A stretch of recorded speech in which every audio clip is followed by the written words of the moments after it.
दोस्तों, आप सभी का हमारे नोवेल ऑडियो एफएम चैनल पर स्वागत है। दोस्तों, ये कहानी सिर्फ मनोरंजन के लिए बनाई गई है, जो हमारी ओनली ऑन कल्पना है। चलिए कहानी शुरू करते हैं। एपिसोड नंबर 1, सिंदूर का सौदा। मुंबई की वो रात आम रातों जैसी बिल्कुल भी नहीं थी। आसमान में काले घने बादलों ने चांद को इस तरह कैद करके रखा हुआ था, जैसे रोशनी को इस शहर में आने की इजाजत ही ना हो। समुंदर से उठती तेज हवाएं बारिश के साथ मिलकर पूरे शहर को एक अजीब डरावनी खामोशी में डुबो रही थी। लेकिन उस तूफानी रात में भी मुंबई के सबसे महंगे होटल के अंदर रोशनी जगमगा रही थी। बाहर जहां बारिश चीख रही थी, वहीं अंदर एक ऐसी शादी हो रही थी जिसमें ना खुशियां थी, ना ही मुस्कुराहट और ना ही जश्न। पूरा बैंक्वेट हॉल किसी आलीशान कब्रिस्तान जैसा लग रहा था। कांच की ऊंची ऊंची खिड़कियों पर बारिश की बूंदें लगातार जोर जोर से टकरा रही थी। अंदर महकते हुए मोगरे के फूलों और महंगी शराब की गंध आपस में मिल चुकी थी। चारों तरफ काले सूट पहने, कानों में कम्युनिकेशन पीसेस लगाए और कोट के अंदर हथियार छुपाए हुए बॉडीगार्ड्स खड़े थे। उनकी नजरें हर तरफ घूम रही थी, जैसे जरा सी गलती होने पर गोलियां चल सकती हों। ये किसी बिजनेसमैन की शादी नहीं लग रही थी, बल्कि एक तानाशाह का दरबार लग रहा था। मंडप के ठीक बीचों बीच बैठी थी मीरा राठी। लाल जोड़ों में लिपटी मीरा का पूरा शरीर थर थर कांप रहा था। घूंघट के पीछे से उसकी बड़ी बड़ी हिरनी जैसी आंखों में आंसू लगातार बहे जा रहे थे। उसके गालों पर फैला काजल अब धुंधला पड़ चुका था। उसकी उंगलियां अपनी माँ की दी हुई पुरानी साड़ी के पन्नों को इतनी जोर से बीचे हुए थी कि उसके नाखून सफेद पड़ गए थे। उसके कानों में अब भी कुछ घंटे पहले की अपनी ही आवाज गूंज रही थी। मैं ये शादी नहीं कर सकती पापा, प्लीज मुझे मुझे यहाँ से ले चलो। वो इंसान नहीं है, वो कसाई है, कसाई। उसने अपने पिता रमेश राठी के पैरों में गिर गिरकर रो रो कर भीख मांगी थी। लेकिन उसके पिता, जो कर्ज और डर के दलदल में इतने गहरे डूब चुके थे कि उन्हें अपनी ही मौत सामने दिखाई दे रही थी, उन्होंने अपनी बेटी की तरफ ठीक से देखा भी नहीं। उन्होंने बस कांपती हुई आवाज में इतना कहा, अगर अगर आज रात तुम्हारी विदाई नहीं हुई मंडप से मीरा, तो कल सुबह हम सबकी लाशें इस शहर की गटर में मिलेंगी। वो देवांश राणा है, उसकी बात न मानने की कीमत सिर्फ मौत होती है। देवांश राणा मुंबई का सबसे युवा, सबसे कामयाब और सबसे खतरनाक बिजनेसमैन। मीडिया उसे द रिवेंटर कहती थी। करोड़ों का empire, luxury hotels, shipping business, foreign investors और मैगजीन कवर, इंटरव्यू अवार्ड्स। लेकिन उस चमकदार दुनिया के पीछे एक और दुनिया थी, अंधेरी, खूनी और डर से भरी हुई। अंडरवर्ल्ड की गलियों में उसका नाम था द घोस्ट। एक ऐसा नाम जिसे सुनकर दुबई से लेकर दादर तक बड़े बड़े गैंगस्टर की रूह कांप जाती थी। कहते थे वो सामने कम आता है, लेकिन जब आता है किसी की मौत तय होती है। तभी हॉल के भारी नक्काशीदार दरवाजे एक जोरदार आवाज के साथ खुलते हैं। ठंडी हवा का एक तेज झोंका अंदर आया और मंडप के दिए लड़खड़ा गए। पूरा हॉल अचानक खामोश हो गया था। सिर्फ एक आवाज सुनाई दे रही थी, खट खट। महंगे चमड़ों के जूतों की धीमी लेकिन खौफनाक आवाज। वो आ गया था।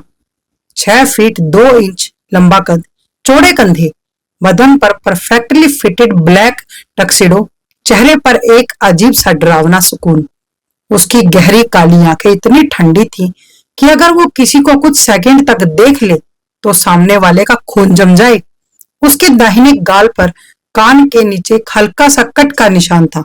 उसकी हिंसक दुनिया की एक छोटी सी झलक दिखा रहा था वो। देवांश राणा धीरे धीरे वो मंडप की तरफ बढ़ रहा था। उसके पीछे उसका सबसे भरोसेमंद आदमी विक्रम एक ब्लैक ब्रीफकेस लिए चल रहा था। आरव के चेहरे पर शादी की कोई खुशी नहीं थी, और ना ही एक्साइटमेंट, ना ही कोई मुस्कान और ना ही कोई एहसास। उसके लिए सिर्फ एक डील थी, एक सौदा जो उसने जीत लिया था। वो मंडप में आकर मीरा के बिल्कुल बगल में बैठ गया। जैसे ही वो उसके पास बैठा, मीरा को अपने पूरे शरीर में सिहरन महसूस हुई। उसके शरीर से महंगे सिगार और परफ्यूम की ऐसी महक आ रही थी जो डरावनी होने के बावजूद अपनी तरफ खींच रही थी। मीरा ने डरते डरते घूंघट के अंदर से ही उसकी तरफ देखा। देवांश का जबड़ा सख्त था, उसकी आंखें सामने थी। उसने एक बार भी मीरा की तरफ नहीं देखा, जैसे उसकी नजरों में मीरा की हैसियत एक खिलौने से ज्यादा कुछ ना हो। पंडित जी के हाथ कांप रहे थे। उन्होंने डरते हुए कहा, विवाह की रस्में शुरू करते हैं। वर और वधु एक दूसरे को वरमाला पहनाए। देवांश बिना कुछ बोले ही खड़ा हो गया। उसने माला उठाई और बिना किसी भावना के झटके से मीरा के गले में डाल दी। जब मीरा की बारी आई, उसके हाथ इतने कांप रहे थे कि माला लगभग नीचे गिरने ही वाली थी। तभी देवांश की ठंडी भारी आवाज उसके कानों में पड़ी, अगर ये माला नीचे गिरी मीरा राठी, तो तुम्हारे पिता का सर भी इसी फर्श पर गिरेगा। उसकी आवाज में गुस्सा नहीं था, सिर्फ एक शांत और खौफनाक यकीन था। मीरा ने कांपते हुए आंखें बंद की और किसी तरह माला उसके गले में डाल दी। फिर फेरे शुरू हुए। मीरा के पैर जैसे सुन पड़ चुके थे, लेकिन देवांश की मजबूत पकड़ ने उसकी कलाई को इस तरह जकड़ रखा था कि वो उसकी उंगलियों के इशारों पर खींची चली जा रही थी। हर फेरे के साथ मीरा को ऐसा लग रहा था जैसे वो अपनी आजादी, अपने सपने, अपनी पूरी जिंदगी आग के हवाले कर रही हो। अब वधु की मांग में सिंदूर भरिए। पंडित जी की कांपती हुई आवाज फिर से गूंजी। देवांश ने अपनी उंगलियों में चुटकी भर लाल सिंदूर उठाया। उसने पहली बार मीरा का घूंघट ऊपर किया और उसी पल पहली बार उनकी नजरें मिली। मीरा की आंखों में बेबसी थी, डर था, आंसू थे, लेकिन देवांश की आंखों में कुछ और ही था, एक गहरा अनसुलझा खतरनाक राज, जैसे उसकी आत्मा के अंदर कोई अंधेरा तूफान दफन हो। जैसे ही उसकी उंगलियां मीरा की मांग तक पहुंची, वो थोड़ा झुका और बेहद धीमी आवाज में बोला, जो सिर्फ मीरा सुन सकती थी, इस सिंदूर को अपनी किस्मत मत समझना मीरा, ये तुम्हारी सुरक्षा का टैक्स है जो तुम्हारे बाप ने मुझे चुकाया है। देवांश की बात सुनते ही तो मीरा की मानो सांस ही अटक गई। देवांश ने उसकी आंखों में देखते हुए आगे कहा, मेरी दुनिया में कदम रखने का अंजाम तुम जानती हो। मीरा सहमकर कांप उठी। उसने आंखें बंद कर ली और अगले ही पल आरव ने उसकी मांग भर दी। शादी पूरी हो चुकी थी। अब वो आधिकारिक तौर पर मिसिस देवांश राणा बन चुकी थी, अंडरवर्ल्ड के राजा की रानी। रात के अब 2 बज चुके थे। बारिश अब और तेज हो चुकी थी। देवांश की ब्लैक एसयूवी मुंबई की सड़कों को चीरती हुई राणा मैंशन की तरफ बढ़ रही थी। कार के अंदर दम घुटने जैसी खामोशी थी। देवांश पिछली सीट पर एक तरफ बैठा टैबलेट पर बिजनेस ग्राफ्स देख रहा था, जैसे अभी कुछ हुआ ही ना हो, और दूसरी तरफ बैठी मीरा खिड़की के सट कर चुपचाप बैठी हुई थी। तभी देवांश का फोन बजा। उसने कॉल रिसीव की। दूसरी तरफ चीखने की आवाजें आ रही थी, गोलियों की आवाजें भी आ रही थी। लोग जान की भीख मांग रहे थे, लेकिन देवांश के चेहरे के भाव बिल्कुल भी नहीं बदले। उसने बस ठंडी आवाज में एक ही बात कही, मैंने कहा था सुबह की धूप निकलने से पहले शेट्टी का पूरा साम्राज्य साफ हो जाना चाहिए। अगर एक भी गवाह बचा तो विक्रम, अगली गोली तुम्हारी कनपट्टी पर होगी। यह सुनते ही तो मीरा का मानो कलेजा मुंह को आ गया था। उसने डर के मारे अपने दोनों हाथों से अपने कान बंद कर लिए।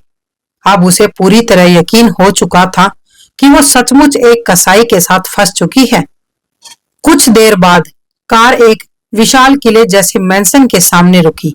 चारों तरफ ऊंचे गेट, हथियारों से लैस गार्ड्स, सीसीटीवी कैमरास और ऐसी सिक्योरिटी सिस्टम जिसे देखकर कोई भी डर जाए।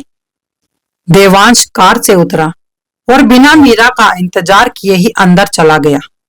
तभी वहां पर एक नौकरानी धीरे से मीरा के पास आई और उसे सहारा देकर मास्टर बेडरूम तक ले गई। वो कमरा किसी महल जैसा था, लेकिन उस कमरे का माहौल भी देवांश की तरह ठंडा ही, बेरंग और डरावना था। ब्लैक और ग्रे शेड्स की दीवारें, विशाल किंग साइज बेड, सामने कांच की पूरी दीवार, जिसके पार तूफानी समंदर दिखाई दे रहा था। नौकरानी चुपचाप मीरा को वहां पर छोड़कर वापस चली गई। मीरा कमरे के एक कोने में फर्श पर बैठ गई।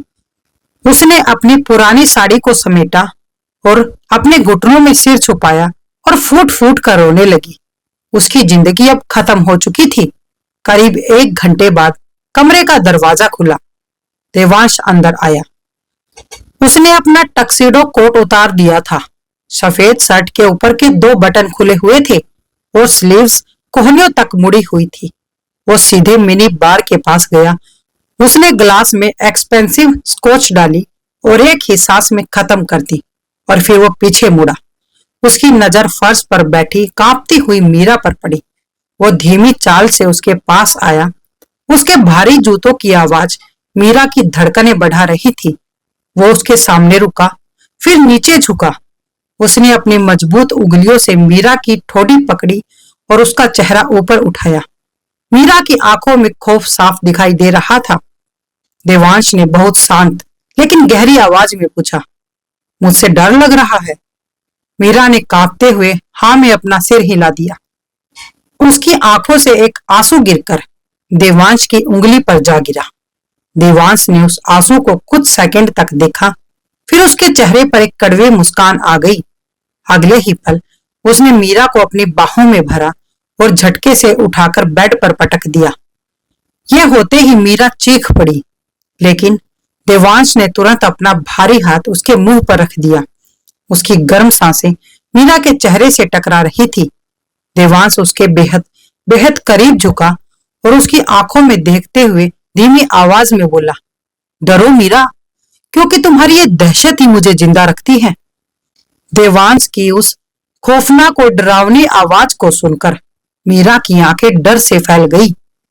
देवांश ने तभी आगे कहा, लेकिन याद रखना, इस कमरे के अंदर जो तुम देखोगी, अगर वो इस कमरे से बाहर गया तो मैं भूल जाऊंगा कि तुम मेरी पत्नी हो।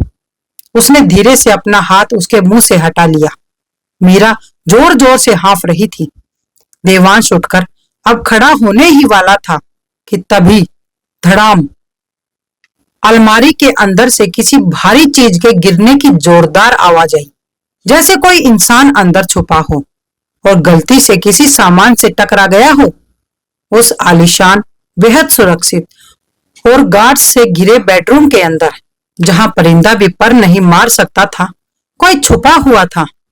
देवांश की आंखें पल भर में ही अंगारे जैसी लाल हो गई थी। उसने बिजली की फुर्ती से अपनी कमर में पीछे छुपाई हुई साइलेंसर लगी ब्लैक पिस्टल निकाली और सीधा क्लोजेट के दरवाजे की तरफ तान दी। मीरा ने डर के मारे अपनी चीख रोकने के लिए अपने दोनों हाथ अपने मुंह पर रख लिए थे।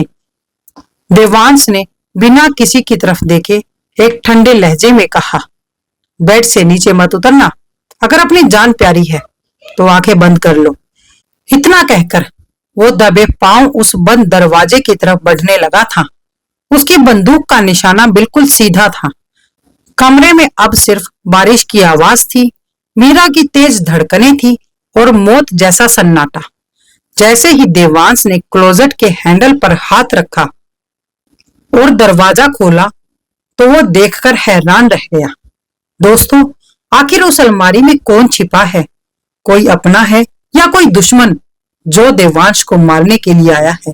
दोस्तों, और कैसी रहेगी मीरा की जिंदगी गैंगस्टर देवांश राणा के साथ? दोस्तों, इन सभी सवालों का जवाब जानने के लिए बने रहिए आप हमारे चैनल के साथ। अगर आप इस चैनल पर नए आए हैं तो चैनल को सब्सक्राइब कर लीजिए। अगर आपको ये कहानी जरा भी अच्छी लग रही है तो वीडियो को लाइक करना मत भूलिएगा और मिलते हैं कहानी के अगले भाग में, जो जल्द ही आने वाला है।